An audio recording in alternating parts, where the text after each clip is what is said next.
Friends, welcome to social team பத்து channel. சூப்பரான ஒரு சிவன் கோவிலுக்கு தான் இப்போ நம்ம போக போகிறோம் ஃப்ரெண்ட்ஸ். இந்த கோவிலை பற்றி சூப்பரான விஷயங்கள் உங்களோட நான் ஷேர் பண்ண போகிறேன். இந்த கோவிலுக்கு போனால் என்ன பலன் அப்படிங்கிறத நான் வீடியோ கடைசியில் சொல்கிறேன். அதனால் வீடியோவை முழுசாக பாருங்கள். நம்ம சேனலை புதுசாக பார்க்குறீங்க அப்படின்னா சப்ஸ்கிரைப் பண்ணிவிட்டு லைக் பண்ணிவிட்டு பாருங்கள். பெல் ஐக்கானை கிளிக் பண்ணி வச்சுக்கோங்க.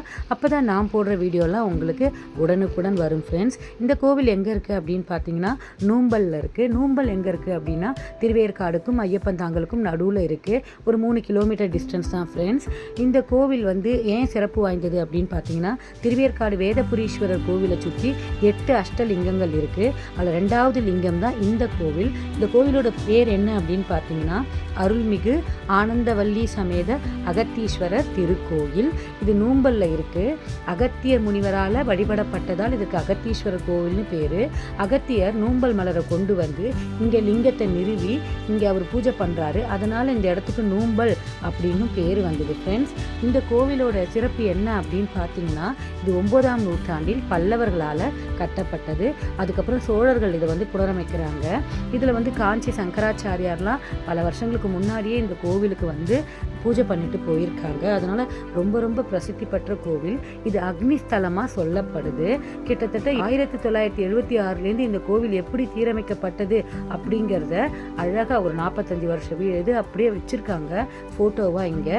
அதை பார்த்தாலே பிரமிப்பாக இருக்குது இந்த கோவில் எவ்வளோ சிறப்பு வாய்ந்தது அப்படின்னு சொல்லிட்டு. இந்த கோவில் என்ன அடுத்த சிறப்பு அப்படின்னு பார்த்தீங்கன்னா, சிவபெருமானுக்கும் பார்வதிக்கும் கல்யாணம் அங்கே நடக்கும்போது, திருக்கல்யாணம் நடக்கும்போது வடக்கு பக்கம் எல்லாரும் போயிருந்ததுனால அது தாழ்ந்து போயிடுது. பூமியோட வடதிசை தென் திசை மேலே வசந்துடுது. அதை சரி செய்யறதுக்காக சிவபெருமான் வந்து அகத்தியர்கிட்ட நீங்கள் போய் அந்த பக்கம் கொஞ்சம் நில்லுங்க அப்படின்னு சொல்லும்போது இவர் இங்கே வந்து லிங்கத்தை வழிபடுறாரு.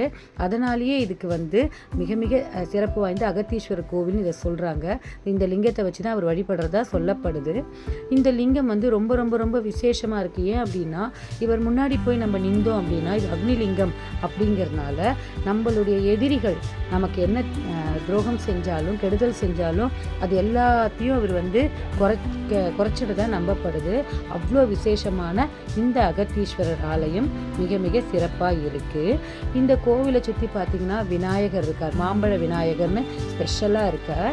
மாம்பழத்தை வச்சுட்டு இருக்கிறதுனால ஆனந்தவல்லி அந்த தாயார் சன்னதி பக்கத்துலேயே அகத்தியர் முனிவருக்கும் ஒரு வந்து சிலை வடிக்கப்பட்டிருக்கு. அதுக்கப்புறம் சுற்றி வந்தோன்னா சுப்பிரமணியர் அவர் வந்து வள்ளி தேவானியோட அவரும் அங்கே இருக்கார். நடுவில் ஒரு துளசி மாடம் வச்சுருக்காங்க, அதுவும் பாதுகாக்கப்படுது. அதை தாண்டி வந்தீங்கன்னா ஒரு கோசாலை இருக்குது. அந்த கோசாலையும் நம்ம சுற்றிண்டு அப்படியே வந்தோன்னா இந்த இடத்துல பைரவர் சன்னதியும் இருக்குது. இந்த கோவிலோட இன்னொரு சிறப்பு என்னன்னு பார்த்தீங்கன்னா, இந்த கோவிலோட விமானம் இது வந்து கஜபிருஷ்ட விமானம்னு சொல்கிறாங்க. கஜபிருஷ்டம் அப்படிங்கிறது பார்த்தீங்களா, இந்த யானையோட பின்பக்கம் மாதிரி வருங்க. அதனாலேயே இந்த கோவில் மிகவும் பிரசித்தி பெற்றது. எல்லா கோவில் மாதிரியும் இந்த கோயிலோட விமானம் இருக்காது, அதாவது கோபுரம் இருக்காது.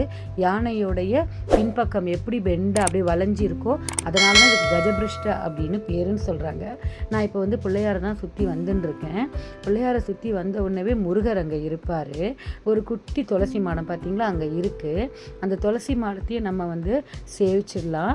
சேவிச்சுட்டு அதுக்கப்புறம் பார்த்தீங்களா அந்த கஜபிருஷ்டன்னு சொன்ன பாருங்கள், அது இவர் வந்து பார்த்தீங்கன்னா சண்முகர் வள்ளி தெய்வானை சமேதத்தோடு அங்கே அழகாக வந்து அருள்பாலிச்சுட்டு இருக்கார். அப்படியே வந்தோன்னா சண்டிகேஸ்வரர் இருக்கார். தட்சிணாமூர்த்தி, பிரம்மா, விஷ்ணு எல்லாருமே எல்லா சிவன் கோயிலும் இருக்க மாதிரி இருக்காங்க. ரொம்ப திருப்தியாக சாமி கும்பிடலாம். நான் சொன்னேன் இல்லைங்களா, துளசி மாடம் இப்படி தான் இருக்குது. இந்த வெயிலுக்கு கொஞ்சம் காஞ்சிருக்கு. இந்த லிங்கம் தான் விசேஷமாக பார்க்கப்படுது. அகத்தியர் வந்து ஆயில்ய நட்சத்திரம் அப்படிங்கிறதுனால ஆயில்ய நட்சத்திரத்தன்னைக்கும் அதே மாதிரி பிரதோஷத்தன்னைக்கும் ரொம்ப சிறப்பு வாய்ந்த பூஜைகள் நடக்கும்னு சொல்கிறாங்க. இந்த கோவில் ரொம்ப பக்கத்தில் தான் இருக்குது. ஆனால் ஆட்டோ அந்த மாதிரி 2 வீலர் கார் வச்சுட்டு தான் நம்ம வர முடியும். அக்னி லிங்கமாக போற்றப்படுகிறது. ஸோ இன்னொன்று இங்கே ரொம்ப ரொம்ப ரொம்ப விசேஷம் என்ன அப்படின்னு பார்த்தீங்கன்னா, இங்கே இருக்கக்கூடிய நவகிரகங்கள். எல்லா நவகிரகங்களுமே ஒத்தையாக தான் நிற்பாங்க எல்லா கோவில்லையும். ஆனால் இங்கே வந்தீங்கன்னா எல்லா நவகிரகமும் அவங்களுடைய மனைவிகளோடு தான், ஜோடி ஜோடியாக தான் இருக்காங்க நவகிரகங்கள். சனீஸ்வர பகவான் பார்த்தீங்கன்னா கூடயே உட்கார வச்சுட்டு இருப்பார். சூரியன் பார்த்தீங்கன்னா கூடவே அவரோட மனைவி இருப்பார். இவரை சேவிச்சுட்டு நவகிரகத்தை நல்லா சுற்றிட்டு நம்ம வந்தோன்னா பைரவரை பார்க்கலாம். பைரவரை பார்த்துட்டு அதுக்கப்புறம் நம்ம பிரகாரத்தில் உட்காந்தோன்னு வச்சுக்கோங்களேன், அப்படியே சிவபெருமானுடைய அருள் நமக்கு நல்லா தெளிவாக கிடைக்குது.